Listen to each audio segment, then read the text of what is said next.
Hi, Yusuke. O, ito na, pamain.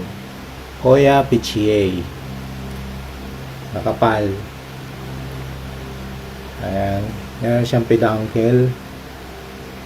Lapit na itong magbulaklak.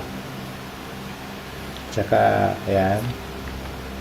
Ganda, diba? Bili na. Marami kong available yung maliliit lang na nakatanim sa pots, pero mayroon din siyang sabitan. Sabit mo na lang, establish na. Ayun.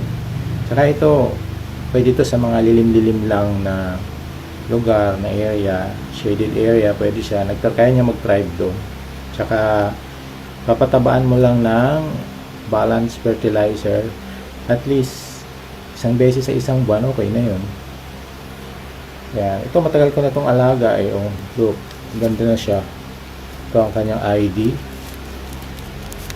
Yan. Hoya Pichie.